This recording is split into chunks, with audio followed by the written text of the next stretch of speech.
We're here to celebrate the hot dog taste test, and without further ado, Lisa Hanawalt. Thank you.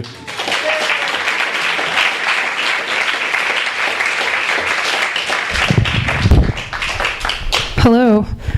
Thank you all so much for coming out here. It's really nice that you all came out to celebrate my new book and hopefully buy it. I'm just going to read some short excerpts from it, and then I'm going to do a Q&A if any of you have any questions, and then I'm going to sign your books. Yay. So let's get started. I thought I'd start with something serious. I'm going to tell you some breakfast facts. It's a meal of dire importance, so don't skip it. The person who skips breakfast is bad. It's a distraction from the endless wait for lunch. It's never to be skipped. It's also known as break sleep, reverse dinner, bowel starter, egg meal, and pre-brunch. There was a study to not skip breakfast.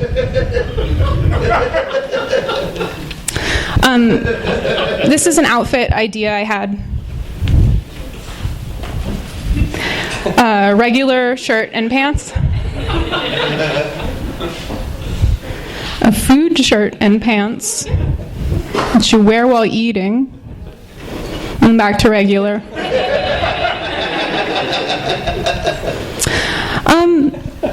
Here I've included some photos that I've taken of actual meals that I've whipped up at home. I just threw these together using ingredients I had in my fridge and in my pantry, and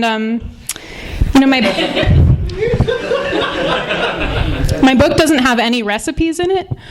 But if you want any of the recipes for these meals, just let me know, ask me after the reading, and I'll give you the recipes. This one is a lot simpler than it looks. This one is polenta and hard-boiled eggs, and I call this meal eggs and eggs. And it's great if you want to, impress a date or whatever. I'm wrong about eggs. Most people agree eggs are best when slightly wet, right? You guys agree? A runny yolk is a delightful treat, I guess. I think it's gross, especially when there's uncontrolled leakage and you have to use toast as a dam.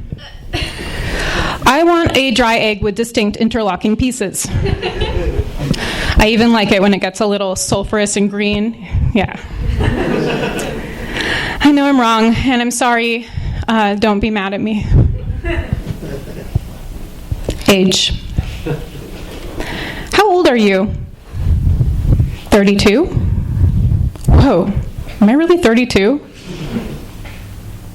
I'm 8.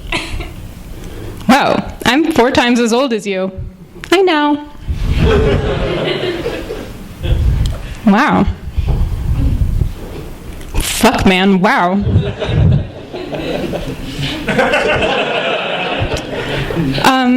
On the trail with Wiley. This is an article that I wrote for Lucky Peach, where I basically just hung out with this chef, Wiley Dufresne, for a day.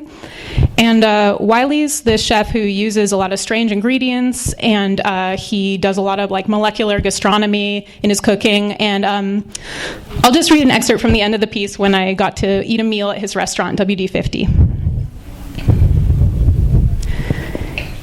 Here are some questions I want to ask, but I'm afraid are too dumb. Has anyone at WD50 ever needed the Heimlich maneuver? Has anyone ever thrown up in the dining room or gone into anaphylactic shock? Wiley jots down a list of dishes he wants me to try. Basically 6 different kinds of animal plus desserts. The first dish is a tiny saffron coconut ice cream sandwich topped with sturgeon caviar. I normally wait until dessert to eat eggs laid by a bottom feeder, but whatever. These photos are not in the book, by the way. I just thought they'd be a fun extra, but I'm not a food photographer, so sorry. When describing the fourth course, the waiter lists the ingredients, gesturing to different parts of the plate, ending with, and underneath you will find granola. I lift the top layer up with my fork to see if he's joking, and he is not. Also in this dish, the most delicate sea scallops basking in almond oil and a single ravioli made from carrot. I eat the ravioli too fast to see what's inside, but based on the flavor, I would describe it as sex cheese. It's hard not to giggle with discovery as I eat. Here, try to guess which of the following are actual things served at WD-50 and which aren't. Pringle chip made out of parsnip, Ritz cracker pie crust, sriracha excreted by excited roosters, egg drop soup, eggs are actually eel, peas made out of carrot dusted with pea dust, and the teardrops of a phantom made from the dreams of dogs. All of those are real. The chilled egg drop soup is the one dish I don't finish, only because I don't love sea urchin. I'm a delicacy. Shut up.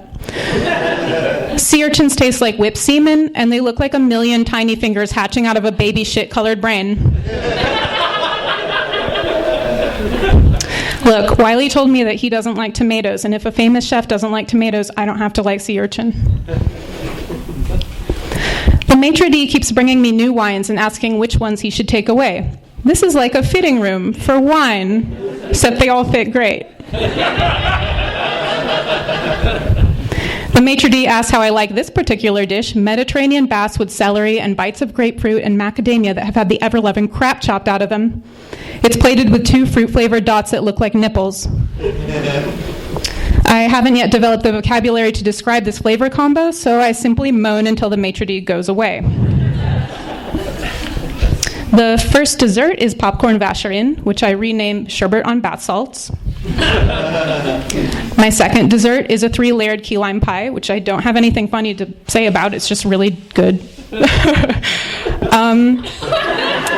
At this point, I take a bathroom break. In the restroom at WD-50, it's not immediately clear where to do your business, but if you turn to the wall opposite the sinks and you push around, you'll eventually find a stall. And it's like pissing in a secret tomb. I wish more food writers would write about going to the bathroom because it's funny and interesting, and it's the inevitable result of all of this. Also, poop should be renamed doof, because that's food backwards. Here's another sidebar. Why am I so afraid of being barged in on when I'm using the toilet? I mean, it's not like you're going to be able to see much. So clearly this is what I think people will see if they barge in on me. Anyways, I get back to my table, and my final treat is a black pouch, which looks like a shark's egg, and I pop it in my mouth, and it's blueberry cheesecake. And on the side is a beer malt ball with a pretzel coating, which I wish would last forever, but it dissolves in seconds. At 10:30 p.m., I stagger home after dutifully testing every cocktail. I try out some different yoga poses to see if any of them feel comfy to be drunk in without much success. How to choose a wine. Pinot. It's good with beef. Merlot. This one makes you ask strangers for piggyback rides. Shiraz. Makes your tits itchy. Red. This one's good for fights. White, you'll want to drink with ice and have a good cry. Champagne, don't. A couple of years ago, I was hired by an advertising firm to pitch some new slogans to different companies. And so I thought I'd show you guys a look at some of my sketches and concepts. Do it. Do it. Come on. Just fucking goddamn do it. Be fucking goddamn done with it already. Subway, eat the same. Smell bread. Subway, eat a tube of food. Subway, food option. McDonald's, I like this. No thank you. I said no thank you. No. I love something. Is it this? I'm currently loving it. I'm tasting. I am myself. Chevrolet. I'm a big boy. KFC. Brown rainbows of food. Toyota. You need a fucking car, unfortunately. I'm going to leave you guys with one last story about a bird couple who buys a house. We bought a house. It had almost everything from our house hunting checklist. Original gargoyles, half baths, climate holes, a barkyard, a vaulted scream space. There was no menstruation hut, but we could get a permit to add one later. My wife immediately started filling the house with plants. Plants are my new hobby. I like the concept of bringing the outside inside. I just love nature. Every week, there were more. We began to harvest our plants and cook them. Eventually, we switched to an all-plant diet and stopped grocery shopping entirely. Everything we needed was grown in-house. Seeds, leaves, veggies, spices, fruits, berries, and worms. My wife learned to make her own pots out of clay. We used them as cookware, and they became houses for more plants. It was impressive. Our friends were in awe. This is boiled leaves, seed mash, and nettle wine, all grown right here. But they were also overwhelmed by our lifestyle. We could never do what you do. We're too busy working. It's kind of creepy, all the plants. Suffocating. Some days I'd come home from work and have trouble finding my darling. She disappeared more and more into her hobby. Sweetie? Finally, I'd find her attending to one of the larger plants. I'm home. We're curled up in a pot, fast asleep. Hey, I've been looking for you. Hi. I've been here the whole time. I'm always here. You have to let me in.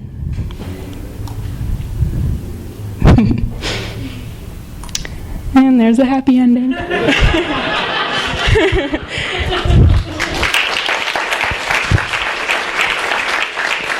Thank you. Great job. Thanks. All right, me again, everyone. All right, so if you all could just stand up and fold your chairs, and there's a lot more people in here now, and put them over here and then line up that way. I'm going to set up the signing event for Lisa. Thanks for coming out. Also, there's a Q&A, so I shouldn't be up here right now. Oh, was I supposed to do that? I'm sorry. Yeah. Oh, my goodness. All right, here you go.